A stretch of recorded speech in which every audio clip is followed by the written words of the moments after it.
नमस्कार। आप सभी का एमएस क्लासेस में स्वागत है। आज हम पढ़ेंगे वक्रोक्ति सिद्धांत। वक्रोक्ति का अर्थ यह है कि वह उक्ति जिसमें वक्रता हो। वक्रोक्ति सिद्धांत का एकमात्र ग्रंथ वक्रोक्ति जीवितम आचार्य कुंतक ने लिखा है, जिसमें वे लिखते हैं, इसके स्वरूप की परिभाषा देते हुए, उभावेतालंकार्यो तयो पुनर्कृति व्यक्तिरेव वेदग्ध भंगी मणिति रुच्यते। उनका मानना था कि काव्य में वस्तु तत्व एवं माध्यम या अनुभूति और अभिव्यक्ति दोनों का तादात्म्य होता है। काव्य का वस्तु तत्व साधारण न होकर विशिष्ट होता है, अर्थात उसमें ऐसे तथ्यों का वर्णन नहीं होता जो अति प्रचलित होने के कारण प्रभावहीन हो गए हों। साथ ही काव्य की अभिव्यंजना शैली भी असाधारण हो जाती है। अलंकार काव्य का मूल तत्व है तथा काव्यत्व कवि कौशल पर आश्रित होता है। काव्य की कसौटी काव्य मर्मज्ञों का मनः प्रसादन है। आचार्य कुंतक का दृष्टिकोण कलावादी था, किंतु आधुनिक कलावादियों की भांति एकांगी नहीं था। कुंतक विद्वानों की अनुभूति से ही प्रमाण मांगते थे। इसी कारण से कुंतक संकीर्ण व्यक्तिवाद से ऊपर दिखाई देते हैं, जो उन्होंने अपने वक्रोक्ति जीवितम में वक्रोक्ति की परिभाषा देते हुए कहा है कि अर्थ और शब्द अलंकार्य होते हैं तथा विदग्धता पूर्ण कथन रूपी वक्रोक्ति ही उन दोनों का अलंकार होती है। यहाँ अलंकार का व्यापक अर्थ सौंदर्य ही समझना चाहिए। वक्रोक्ति मूल वस्तु न होकर उसकी साज सज्जा होती है। आचार्य कुंतक ने वक्रोक्ति का अर्थ विचित्र विन्यास क्रम में किया है, जो एक और शास्त्र आदि में प्रयुक्त इतिवृत्तात्मक शब्द और अर्थ के बंधनों से अलग और विशिष्ट होता जाता है, और दूसरी ओर व्यवहारगत साधारण भाषा प्रयोग से भी। इसलिए उन्होंने इसे वेदग्ध भंगी भणिति कहा है। भंगी भणिति से तात्पर्य था कि भाषा का वक्र अर्थात रमणीय प्रयोग व उक्ति चारुत्व वेदग्ध स्वाभाविक कवि प्रतिभाजन्य होता है। अतः वक्रोक्ति का प्रयोग भी निश्चय ही कवि प्रतिभाजन्य ही होता है, किंतु कुंतक ने कवि तथा कवि व्यापार शब्दों को स्पष्ट नहीं किया। आचार्य कुंतक के अनुसार वक्रता वर्ण विन्यास से लेकर प्रबंध रचना तक फैली हुई है। इसी आधार पर कुंतक ने वक्रोक्ति के 6 भेद स्वीकार किए गए हैं। पहला वर्ण विन्यास वक्रता, दूसरा पद पूर्वार्ध वक्रता, तीसरा पद परार्ध वक्रता, चौथा वाक्य वक्रता, पांचवा प्रकरण वक्रता, छठा प्रबंध वक्रता। आचार्य कुंतक को वक्रोक्ति सिद्धांत का प्रवर्तक माना जाता है। उन्होंने लगभग 10वीं शताब्दी में अपने मत की स्थापना की थी। वक्रोक्ति को काव्य का मूलाधार यद्यपि कुंतक से घोषित किया गया, तथापि उनसे पूर्व उसका उद्भव हो चुका था। कुंतक से लगभग 400 वर्ष पूर्व 6ठी शताब्दी में भामा ने वक्रोक्ति का विस्तृत विवेचन किया था। उन्होंने अपने काव्यालंकार में वक्रोक्ति को व्यापक रूप से प्रस्तुत किया था और इसे सब अलंकारों की जननी भी माना था। वक्रोक्ति का आशय एक ऐसी विचित्र प्रकार की अभिधा से है जो लोक प्रसिद्ध अभिधान से विलक्षण हुआ करती है। लोग अपने मंतव्य का प्रयत्न कराने के लिए जिस प्रकार के शब्द और अर्थ रूप को माध्यम बनाता है, काव्य में उससे ही व्यतिरिक्त अर्थ देने की क्षमता इन दोनों तत्वों में होती है। हिंदी में जहाँ तक लक्ष्य नियोन व प्रयोग पक्ष का प्रश्न है, वक्रोक्ति सिद्धांत कला पक्ष की सभी विशेषताओं को आत्मसात करने के कारण सभी कालों और ललित साहित्य में अधिगत होगा। अब इसके भेद हम पढ़ते हैं। पहला भेद था वर्ण विन्यास वक्रता, जिसमें एक या दो या अधिक वर्ण थोड़े थोड़े अंतर से बार बार ग्रंथित होते हैं, वह वर्ण विन्यास वक्रता कहलाती है। यहाँ वर्ण से तात्पर्य व्यंजन से है। व्यंजनों की यह आवृत्ति अलंकार संप्रदाय में अनुप्रास कहलाती है। कुंतक ने वर्ण विन्यास वक्रता के भी 3 प्रकार बता दिए हैं। पहला, वर्णांत से युक्त स्पर्श अर्थात क से लेकर म तक के व्यंजनों को ण, न, म आदि के योग से। और दूसरा, तलनादय अर्थात त, ल, न आदि द्वित्व शब्दों में बार बार जो आवृत हो वहाँ वर्ण विन्यास वक्रता होती है। तीसरे, इन दोनों से भिन्न शेष व्यंजक संज्ञक रेफ आदि से संयुक्त रूप में जहाँ युक्त हो वहाँ अर्थात जहाँ पर र का बार बार योग हो वहाँ पर वर्ण विन्यास वक्रता होती है। वर्ण विन्यास वक्रता में उक्त भेदों के अतिरिक्त भी भेद हो सकते हैं, जिसमें सभी प्रकार के अनुप्रासों, वृत्तियों, यमकों आदि का इसमें अंतर्भाव हो जाता है। साथ ही आचार्य कुंतक ने वर्ण विन्यास वक्रता के लिए कुछ आवश्यक प्रतिबंध भी निश्चित कर दिए हैं। जैसे एक तो वर्ण योजना प्रस्तुत विषय के अनुकूल हो, दूसरे उसमें अत्यंत चेष्टा या सुंदर वर्णों का प्रयोग उचित नहीं, तीसरे इसमें नवीन सौंदर्य हो, चौथा उसमें प्रसाद गुण होना अत्यंत आवश्यक है और वह श्रुति सुखद भी होनी चाहिए। अतः कृत्रिम रूप से प्रयुक्त वक्रोक्ति का कुंतक समर्थन नहीं करते हैं। अब दूसरा भेद है पद पूर्वार्ध वक्रता। शब्द के आरंभ में उत्पन्न वक्रता अर्थात मूल धातु से संबंधित वक्रता को ही पद पूर्वार्ध वक्रता कहते हैं। इसके भी 10 भेद हैं।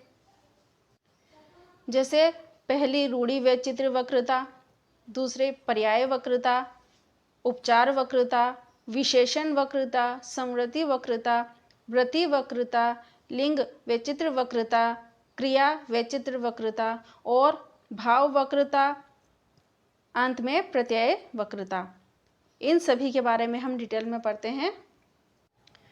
रूढ़ि वैचित्र वक्रता, इसमें रूढ़ि या परंपरागत मान्यता का वैचित्र होता है, जहाँ पर असंभाव्य धर्म का आरोप या विद्यमान धर्म की अतिशयता होती है, वहाँ पर रूढ़ि वैचित्र वक्रता होती है।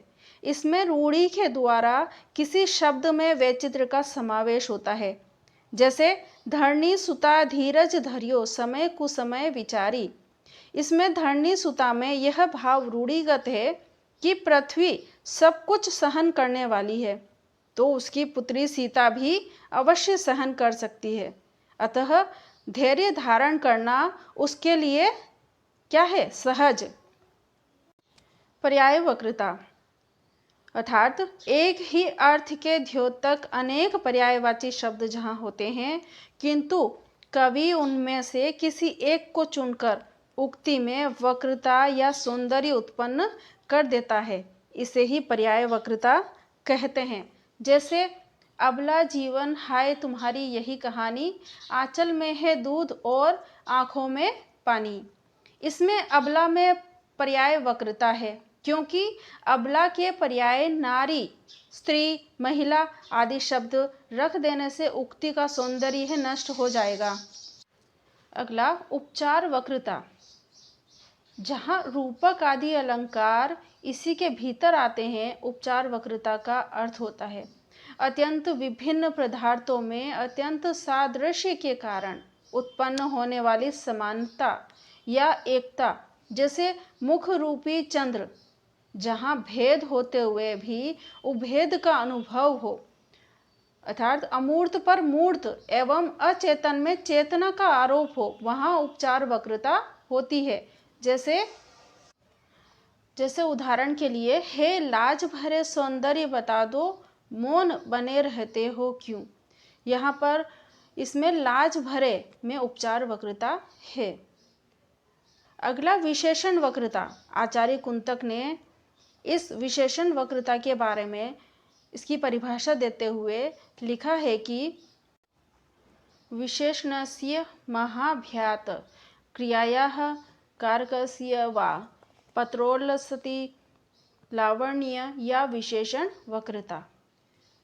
अर्थात कुंतक का तात्पर्य है जहाँ पर विशेषता के महत्वपूर्ण प्रयोग के कारण कारक या क्रिया को विशेष लावण्य प्राप्त होता है, वहाँ पर विशेषण वक्रता होती है। जैसे उदाहरण के लिए, सशंकित ज्योत्सना सी चुपचाप, जड़ित पद नमित पलक दृगपात। इसमें नमित पलक और दृगपात में विशेषण वक्रता है। अगला समृति वक्रता, जहाँ सर्वनाम आदि के द्वारा वस्तु का गोपन करके वक्रता उत्पन्न की जाती है, वहाँ समृति वक्रता होती है। जैसे अनियारे दरित द्रगन कृतिन तरुण समान, वह चितवन ओरे कछु जेहि बस होत सुजान। इस उदाहरण में ओरे कछु में समृति वक्रता है। नेक्स्ट, प्रत्यय वक्रता, जहाँ पर प्रत्यय के द्वारा प्रस्तुत कोई भी विशेष औचित्य संबंधी चमत्कार उत्पन्न हो जाए, वहाँ पर प्रत्यय वक्रता होती है। जैसे सोने के हंसों सी धूप यह नवंबर की उस आंगन में भी उतरी होगी। यहाँ पर सोने के हंसों सी तथा उस आंगन में प्रत्यय वक्रता मानी जा सकती है। वृत्ति वक्रता, वृत्ति का तात्पर्य व्याकरण की वृत्तियों अर्थात समाज तद्धित शुभ धातु आदि से है। यह वृत्ति शब्द उपनागरिका आदि वृत्तियों से संबंधित नहीं है। जहाँ पर वृत्तियों में मुख्यतया अव्ययी भाव में रमणीयता हो, वहाँ पर वृत्ति वक्रता होती है। इसमें समाज तद्धित या कृदंत के चमत्कार पूर्ण प्रयोग सम्मिलित होते हैं।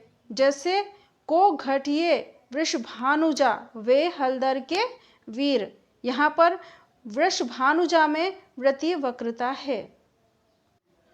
अगला, भाव वैचित्र्य वक्रता, भाव को क्रिया व्यापार के रूप में ग्रहण किया गया है। यहाँ पर जहाँ पर क्रिया साध्य रूप न होकर सिद्ध रूप में प्रयुक्त होती है, वहाँ पर भाव वैचित्र्य वक्रता मानी जाती है। यह वास्तव में क्रिया के तक प्रयान्तक रूप के चमत्कारी प्रयोग से संबंध रखता है। जैसे उदाहरण के लिए, चलित स्नान हित शोभा वलियत, गीत सदृश चित प्रति प्रिय छवि निर्मित, शालित शत तरंग तनुपालित, अवगहित प्रकटित धुति निर्मल।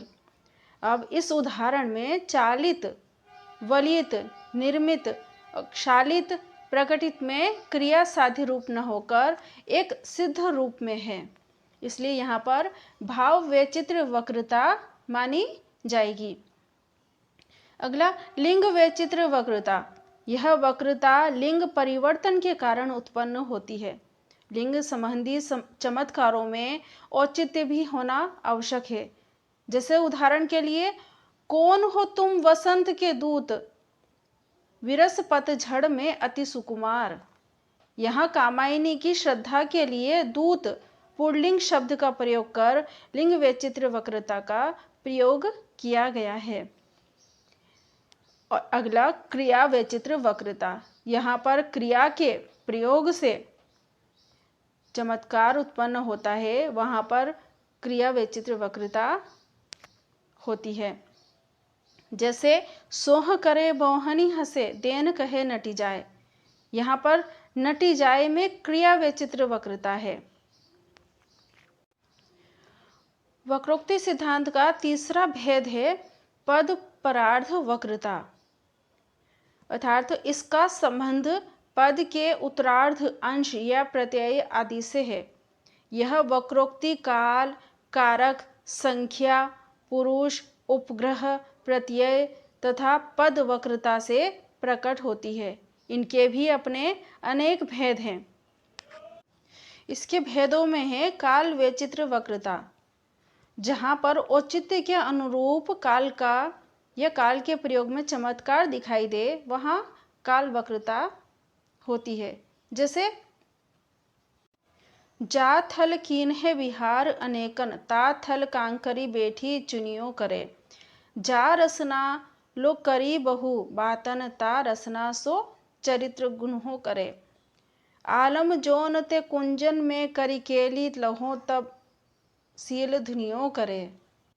यहाँ पर इस पद में चुनियो करे, गुनियो करे, धुनियो करे, इसमें कालगत विचित्रता दिखाई देती है।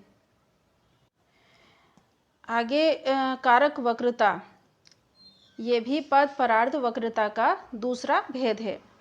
जहाँ पर किसी विशेष अभिप्राय को प्रकट करने के लिए कारक में विप्रवरी करके प्रयोग किया जाता है, वहाँ पर इस कारक विप्रवरी प्रयोग में कारक वक्रता मानी जाती है। जैसे कोमल अंचल ने पोंछा मेरी गीली आँखों को, वायु उड़ा ले गई कहाँ रंगीन मृदुल पाँखों को। यहाँ पर अंचल और वायु का कृतवाचक प्रयोग चमत्कारपूर्ण है, इसलिए यहाँ पर कारक वक्रता कही जाएगी। अगली संख्या वक्रता, यह वचन वक्रता है, अर्थात जहाँ पर एक वचन के स्थान पर बहुवचन या बहुवचन के स्थान पर एक वचन का प्रयोग किया जाता हो, वहाँ वचन या संख्या वक्रता होती है। जैसे अगणित वसंत की रंग गंध उठ आई, ऐसी मुस्कान की जैसे चंदनियाँ छिटकाई, सरस द्रुमों की छूती मादक पुरवाई। यहाँ पर इस पद में वसंत एक वचन में प्रयुक्त है, जबकि इससे पूर्व अगणित विशेषण है। चंदनिया का बहुवचन प्रयोग भी संख्या वक्रता को प्रकट करता है, इसलिए यहाँ पर संख्या वक्रता कहलाएगी। अगला पुरुष वक्रता, जहाँ पर पुरुषों में विप्रवरी के द्वारा चमत्कार उत्पन्न किया जाता हो, वहाँ पर पुरुष वक्रता होती है। उदाहरण के लिए, करके ध्यान आज इस जन का निश्चय वे मुस्काए, अर्थात इस पद में यहाँ उत्तम पुरुष के लिए इस जन का प्रयोग अन्य पुरुष के रूप में किया गया है, इसलिए यह पुरुष वक्रता है। अगला उपग्रह वक्रता, यहाँ आत्मन पद और पस्मेन पद धातुओं में से औचित्य के कारण किसी का एक का प्रयोग करते हैं, वहाँ पर उपग्रह वक्रता होती है। इसका संबंध भी संस्कृत धातुओं से ही है, लेकिन हिंदी में इसके उदाहरण नहीं पाए जाते, अर्थात नहीं दिए जा सकते।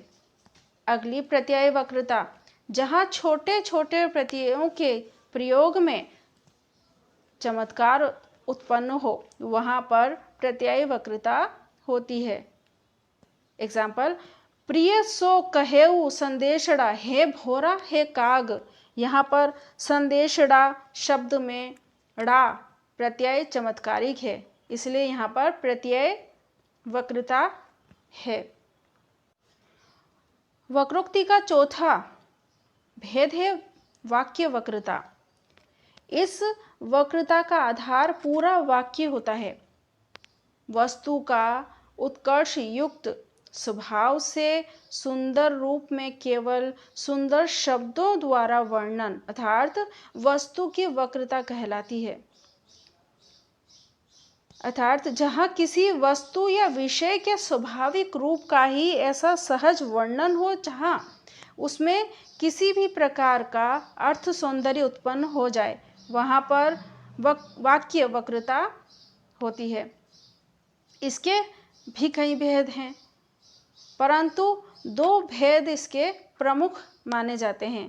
पहला स्वभावोक्ति, दूसरा अर्थालंकार। स्वभावोक्ति अलंकार में मैया मोही दाऊ बहुत खिजायो, मोसो कहत मोल को लीनो तो ही जासुमती कब जायो। अर्थालंकार में उषा सुनहले तीर बरसती, जय लक्ष्मी सी उदित हुई। वाक्य वक्रता के अंतर्गत उदार और सुंदर वस्तु का सुंदर और रमणीय वर्णन इसमें होता है। इसमें एक तो वर्णन स्वाभाविक होता है जिसे स्वभावोक्ति के रूप में कहा जाता है, और दूसरा कवि की सहज और आहर्य प्रतिभा द्वारा अलौकिक वर्णन होता है। यह वाक्य वक्रता मार्ग रीति संबंधी कुमार मध्यम और विचित्र विशेषताओं से भिन्न है, गुण और अलंकार से भी पृथक है। वर्ण वस्तुओं का स्वरूप चेतन और जड़ दो प्रकार का होता है। चेतन अर्थात देव मनुष्य पशु पक्षी आदि का वर्णन अनेक स्वभाव एवं विशेषताओं के अनुसार ही जहाँ पर होता है, और अचेतन या जड़ वस्तुओं का वर्णन तथा अमुख्य चेतन पशु पक्षी आदि का वर्णन रसों के उद्दीपक रूप में ही यहाँ वाक्य वक्रता में किया जाता है। वक्रोक्ति का पांचवा भेद है प्रकरण वक्रता। इसे कुंतक ने प्रबंध एशियक देशानाम अर्थात प्रबंध का एक देश ऐसा होना स्वीकार किया है कि प्रकरण वक्रता किसी भी प्रसंग में औचित्य को प्रभावी बना दे। वक्रोक्ति के भीतर शब्द प्रयोग और वाक्य रचना की रमणीयता के अतिरिक्त प्रकरण या प्रसंग के औचित्य की विशेषता भी निहित है। कुंतक का विचार है कि सृजन के उत्साह से प्रेरित होकर कवि अपने वस्तु वर्णन में जो अपूर्व उत्कर्ष उत्पन्न करता है वह प्रकरण वक्रता है। इसके अंदर कुछ अवस्थाएं उन्होंने स्वीकार की है, जैसे जहाँ पर कवि असीम उत्साह के साथ प्रसंग प्रकट करता है वहाँ प्रकरण वक्रता होती है। उदाहरण के लिए रामचरितमानस में धनुर्भंग, जहाँ कवि को ऊपर उठाने के लिए अलौकिक रीति से कुछ नई कल्पनाएं करके प्रकरण की उद्भावना करता है, जैसे रामचरितमानस में पुष्प वाटिका प्रसंग। अगले जहाँ पर इतिहासोद्भूत कथा प्रसंग में उलटफेर कर या उसकी नवीन कल्पना की जाती है वहाँ पर भी प्रकरण वक्रता होती है, जैसे पद्मावत में रत्नसेन का अलाउद्दीन के हाथों मारे जाने के स्थान पर देवपाल के साथ द्वंद्व युद्ध में मारा जाना कथित है। प्रकरण वक्रता वहाँ भी होती है जहाँ प्रबंध के अनेक प्रकरण इस सौंदर्य और कल्पना के साथ रखे जाते हैं कि एक दूसरे के उपकारक उपकार्य रूप में आ जाते हैं। यह विशेषता नाटक में प्रयुक्त होती है।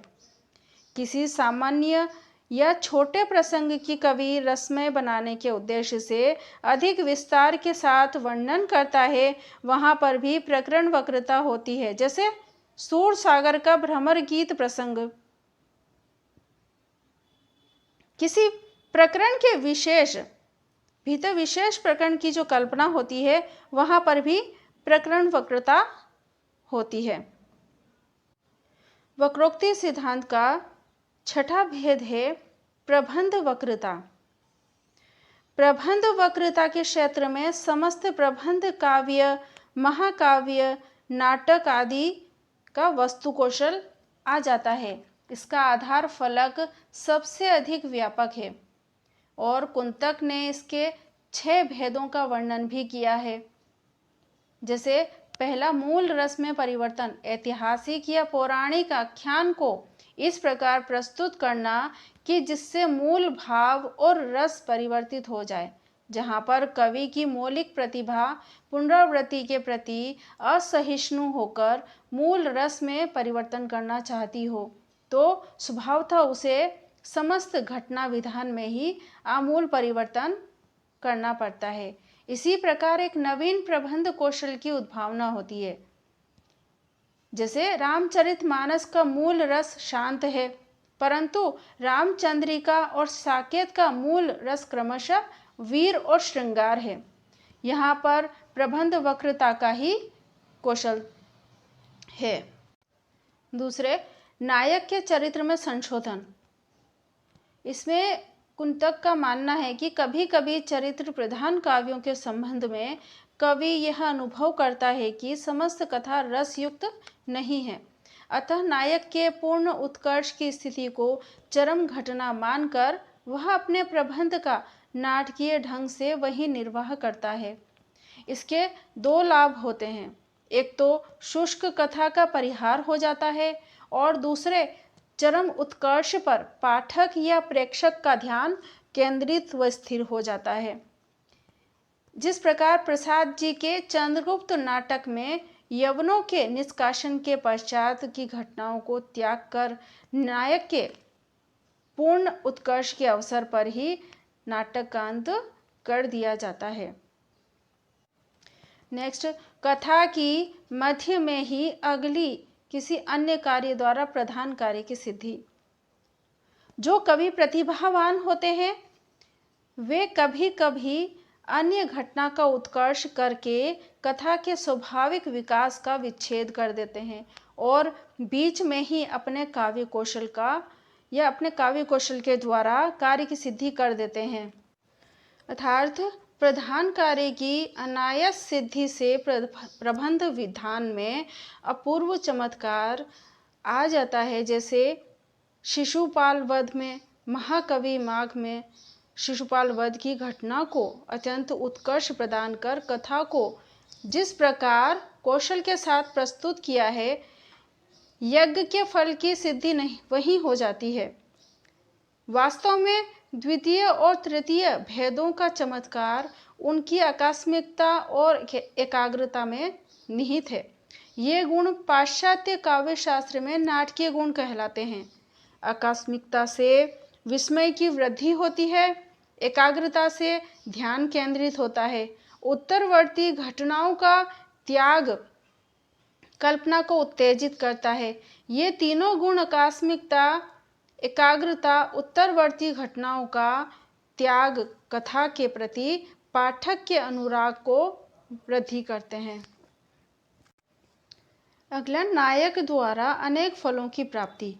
कभी कभी कुशल कवि अपने नायक को मूलतः किसी भी एक फल के विशेष की प्राप्ति में तत्पर दिखाकर ऐसी स्थितियों की सृष्टि करता है कि जैसे उसे वही सुंदर फलों की प्राप्ति भी हो जाती है।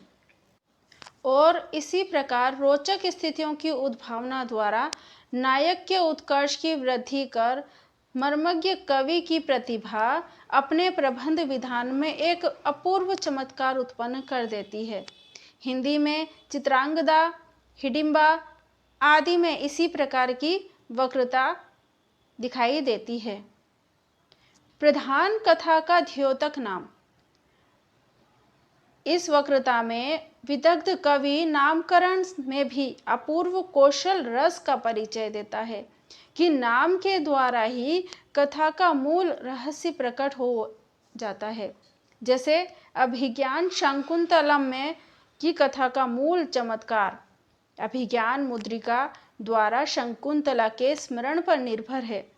अभिज्ञान के खो जाने पर शकुंतला का विस्मरण और उसके प्राप्त हो जाने पर पुनः स्मरण ही अभिज्ञान शकुंतलम की कथा का मूल सौंदर्य है।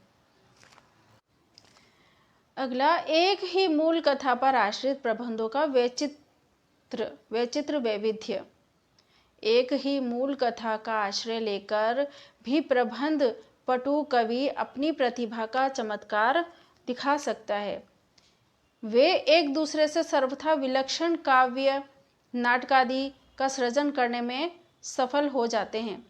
इन काव्य नाटकादि की आधारभूत कथा एक ही होती है, परंतु इन सभी का मूल उद्देश्य सर्वथा भिन्न होता है। जैसे रामायण की मूल कथा के आधार पर कई काव्य और नाटक रचे गए, परंतु इन सभी की आधार कथा समान है और काव्य सौंदर्य एक दूसरे से भी सर्वथा भिन्न है।